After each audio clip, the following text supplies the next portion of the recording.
Assalamualaikum warahmatullahi wabarakatuh. Pada video kali ini kita masih akan membahas tentang percabangan. Materi yang akan kita bahas yaitu tentang dua bentuk percabangan yang lainnya, yaitu if else bersarang dengan switch case. Pada video sebelumnya kita sudah membahas mengenai tiga bentuk dari percabangan dan peran dari tipe data boolean dan operator relasional di dalam percabangan. Itulah materi yang sudah kita bahas pada video sebelumnya. Kita sedikit membahas tentang operator logika. Setelah di video sebelumnya kita membahas tentang operator relasional. Suatu kondisi di dalam percabangan itu bisa menggunakan operator relasional, bisa juga menggunakan operator logika ya. Nah, di dalam Java ada tiga operator, and, or, atau negasi atau not ya. Nah, simbol and itu menggunakan dua simbol dan, kalau or menggunakan dua simbol garis lurus, dan kalau not menggunakan simbol tanda seru. Tabel yang pertama, operator and akan menghasilkan true jika kondisi A dan B-nya dua-duanya bernilai true. Sisanya itu akan bernilai false. Operator or akan menghasilkan false hanya jika kondisi A dan B-nya dua-duanya bernilai false. Sisanya dia akan bernilai true, agar kalian mengingatnya lebih gampang ya. Nah, untuk operator not, jika kondisi A bernilai false maka hasilnya akan true. Jika hasilnya true maka akan false, kebalikannya. Nah, ini contoh penggunaan dari operator and. Contoh penggunaannya di sini ada sistem tilang. Jadi diibaratkan di sini false itu tidak punya ya. Kalau true itu dia punya. Jadi si pengendara ini kondisinya dia tidak mempunyai SIM dan hanya mempunyai STNK.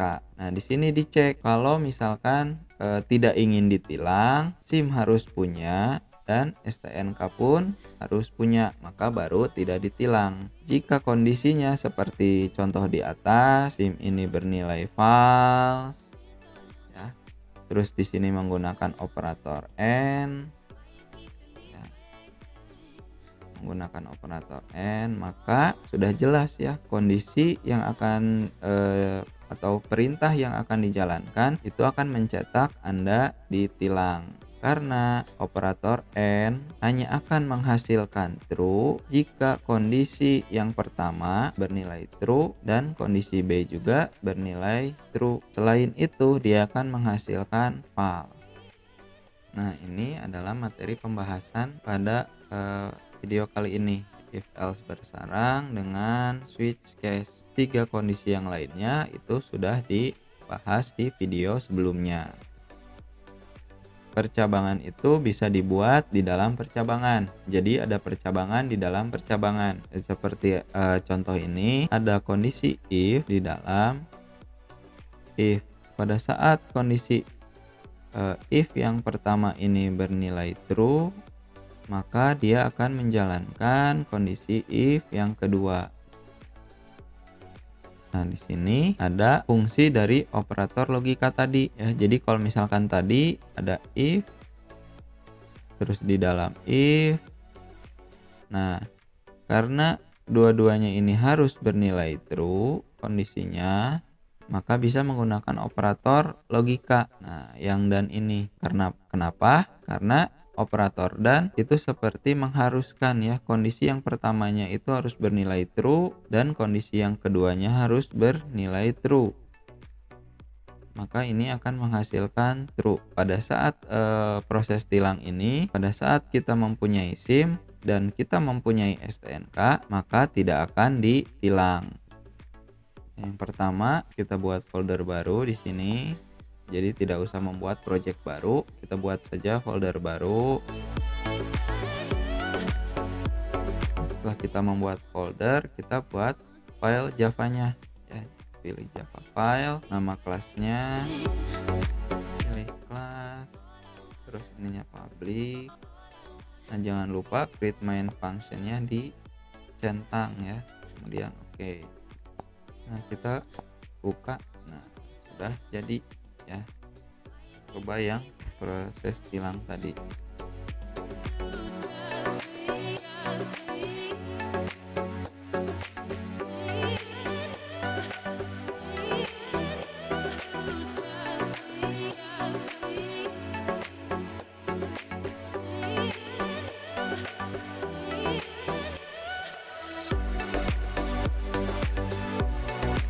Dia akan mencetak Anda ditilang. Kenapa? Karena di sini variabel SIM itu isinya false.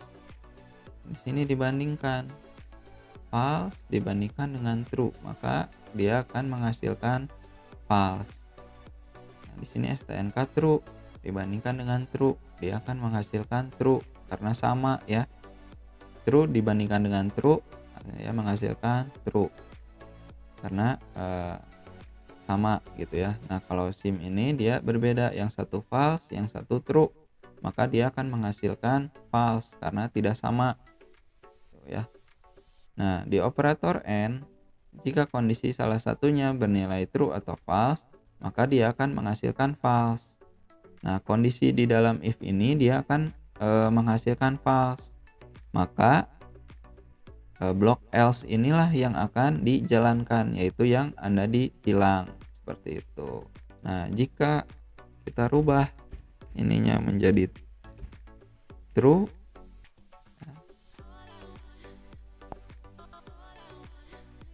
nah hasilnya tidak ditilang ya, karena kondisinya itu bernilai true. SIM ini nilainya true, dibandingkan true dengan true, dibandingkan akan menghasilkan true karena sama.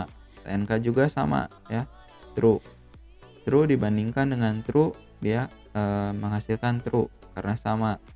Nah, di dalam penggunaan operator AND, jika kondisi A dan kondisi B, kondisi 1 dan kondisi 2-nya dua-duanya bernilai true, maka dia akan menghasilkan true. Maka blok if inilah yang akan dijalankan atau akan mencetak tidak ditilang. Kembali ke PowerPoint lagi.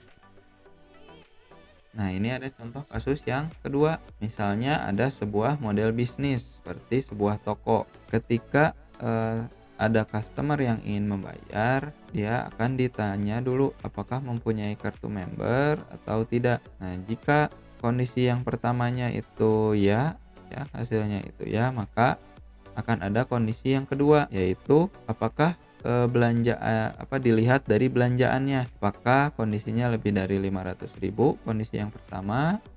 Nah, kondisi yang keduanya misalkan lebih dari 100.000. Jika belanjaan customer itu lebih dari 500.000, maka dia akan mendapatkan diskon sebesar 50.000. Jika tidak, dia tidak akan mendapatkan diskon. Sama seperti yang 100.000 ini. Jika belanjaannya lebih dari 100.000, maka dia akan mendapatkan diskon 15.000. Itu untuk mempunyai kartu member. Untuk customer yang tidak mempunyai kartu member, ada di sini.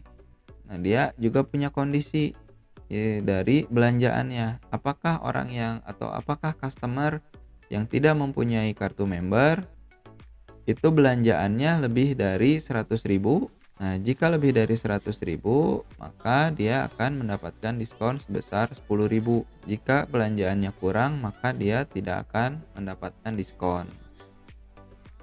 Di sini ada flowchart tentang studi kasus yang kedua ya, yang tentang kartu member. Kondisinya di sini member itu punya kartu ya atau bernilai true. Pada saat member itu punya kartu, maka dia akan ditanya belanjaannya. Apakah belanjaannya memenuhi kondisi yang pertama yang di sini? Jika memenuhi, maka dia akan mendapatkan 15.000 diskonnya. Nah, jika tidak memenuhi, dia akan ke kondisi yang kedua. Jika kondisi kedua ini memenuhi, maka diskonnya mendapatkan 50.000 ya, menjalankan kondisi yang ini. Gitu. Nah, bagaimana jika kondisinya tidak mempunyai kartu member atau membernya itu false? Maka pada saat kondisi menanyakan kartu di sini itu akan memeriksa kondisi belanjaannya juga ya. Apakah kondisi berbelanjaannya ini memenuhi? Jika yang tidak punya member, maka akan mendapatkan diskon sebesar 5.000. Bagaimana jika kondisinya membernya itu false gitu, dan belanjaannya pun misalkan cuman 5.000, diskonnya itu 0 tuh. Jadi kalau untuk kondisi yang ini ya, alur programnya itu dia akan ke bawah. Nah, kondisi ini tidak memenuhi. Nah, dia akan langsung ke sini, tidak mendapatkan diskon. Oke, kita coba buat ya skripnya.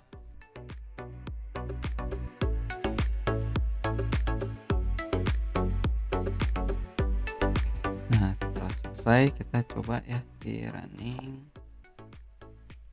Di belanjaan tadi itu ada berapa? 1 juta ya. Belanjaan 1 juta dan diskonnya mendapatkan 50.000. Maka total bayarnya 950.000. Di sini kondisinya kartu itu true atau punya si customer itu punya kartu member. Si customer itu berbelanja sebanyak 1 juta. Pada saat di kasir ditanya nih, customer itu punya member, kartu member. Nah, karena dia punya kartu ini bernilai true, jadi true dibandingkan dengan true maka akan menghasilkan true. Karena dia punya kartu member, dia masuk ke kondisi yang pertama ya, ke kondisi selanjutnya. Jadi kartu ini karena dia punya kartu member, akan dicek nih belanjaannya, masuk ke kondisi yang kedua. Belanjaannya 1 juta, dia belanjaannya lebih dari 500.000, maka si customer akan mendapatkan diskon 50.000. Ini akan dijalankan. Nah, sekarang kita coba hapus ya. Misalkan si customer itu dia punya kartu, dia adalah member tapi belanjaannya 400.000. Maka apa yang akan terjadi? Ini ya, belanja 400.000, diskonnya menjadi 15.385.000 yang harus dibayarkan atau total bayarnya. Di sini belanjaannya 400.000 dengan kondisi mempunyai kartu member. Dia kondisi yang pertama pada saat di kasir dia punya kartu member. Masuk ke kondisi yang kedua, belanjaannya apakah lebih dari 500.000? Oh, ternyata tidak. Dia akan meriksa ke kondisi yang kedua karena kondisi yang kedua ini bernilai false. Dia akan mengecek lagi ke kondisi yang ketiga, apakah belanjaannya itu lebih dari 100.000, belanjaannya 400.000 lebih dari 100.000. Nah, kondisi yang ketiga ini bernilai true, maka dia akan mendapatkan diskon sebesar 15.000. Nah, untuk perhitungan bayarnya gunakan variabel bayar untuk menampung kalkulasi atau perhitungan dari belanjaan dan diskon. Nah, di sini menampilkan belanjaannya ya, belanjaannya berapa, diskonnya berapa, bayarnya berapa. Nah, jika kita rubah dia nggak punya kartu, kartunya itu false, belanjanya cuman 50.000 misalkan. Nah, dia tidak akan mendapatkan diskon ya. Total bayarnya yaitu 50.000. Nah, itu contoh dari implementasi si flowchart ini ya. Bentuk switch case ini sebenarnya sama seperti percabangan if else if. Perbedaannya switch case ini menggunakan kata kunci yaitu switch case, default dan break, seperti contoh yang di pinggir ini ya. Jadi ada switch, terus ada case, ada break, terus ada default. Nah, cara kerjanya ya, pilihan case 1 itu artinya jika variabel yang ada di dalam switch ini terus sama dengan case-nya. Jadi dibandingkan antara variabel ini dengan si case-nya sama atau tidak. Nah, jika iya, statement yang di sini yang ada di dalam sini sebelum break ini itu akan dijalankan. Nah, di sini break itu artinya berhenti ya, berfungsi untuk memerintahkan komputer agar berhenti mengecek case yang lainnya. Nah, default ini artinya jika nilai variabel ya, jika variabel yang ada di sini, nilai variabel yang ada di sini tidak ada yang sama dengan pilihan case-nya. Oke, singkatnya, default ini akan dijalankan jika case 1 tidak terpenuhi atau tidak sama, case 2 juga sama, tidak terpenuhi atau tidak sama, case 3 juga tidak sama, maka default ini yang akan dijalankan. Nah, ini adalah contoh kasus menentukan grade nilai menggunakan switch case. Nah, jika si nilai ini nilainya A, akan mencetak istimewa. Setelah mencetak istimewa, dia akan berhenti, tidak akan mengecek ke case B, C, D, E, dan default. Itu tidak akan dicek. Kita balik ke Java NID-nya.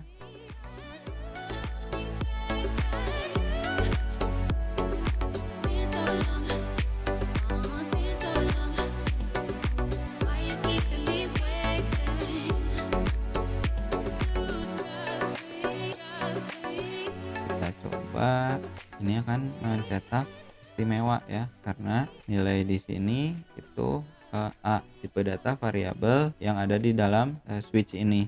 Kita coba ya, kalau misalkan A kecil, kita coba A kecil, nah input tidak valid. Jadi harus benar-benar sama ya. Jadi kalau misalkan di case-nya itu A-nya besar dan B-nya besar, maka variabel nilainya pun itu harus sama dengan si case-nya. Jadi kalau misalkan di sini integer, di sini integer gitu ya.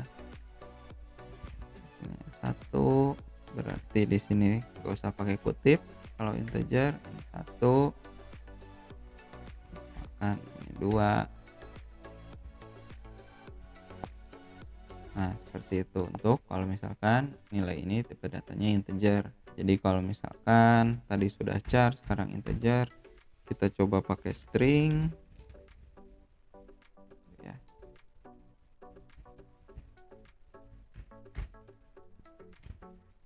Nah, misalkan seperti ini. Nah, di case-nya pun pakai kutip 2 karena string. Tuh ya, A-nya besar, misalkan kutip 2-nya, B-nya juga pakai kutip 2 besar gitu ya. Nah, seperti itu. Selanjutnya bagaimana kalau misalkan kita breaknya lupa nih, tidak menuliskan break. Itu apa yang terjadi? Nah, ya akan menuliskan istimewa dengan baik. Kita kembali lagi ke PowerPoint.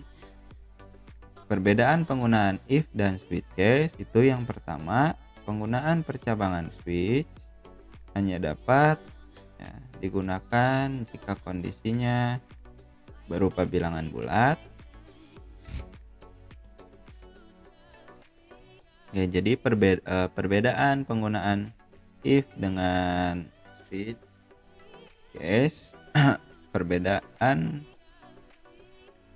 perbedaan penggunaan if dengan switch case, yang pertama, percabangan switch itu hanya dapat digunakan jika kondisinya berupa bilangan bulat ya, atau berupa karakter atau string.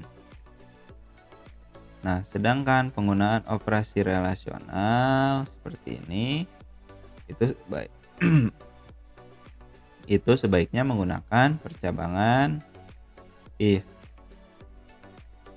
Yang kedua, nah, switch ini ya, terdapat keyword break yang digunakan untuk mengakhiri statement bentuk if ini break itu tidak ada ya. Jadi hanya ada di bentuk switch. Nah, yang terakhir, switch ini hanya digunakan jika terdapat satu kondisi. Seperti tadi, sini nilai ya cuman ada satu kondisi gitu. Jadi tidak ada switch di dalam switch gitu ya. Seperti itu. Ya, terima kasih. Sekian video kali ini. Mohon maaf jika masih ada banyak kekurangan. Tetap patuhi protokol kesehatan yang telah ditetapkan oleh pemerintah. Assalamualaikum warahmatullahi wabarakatuh.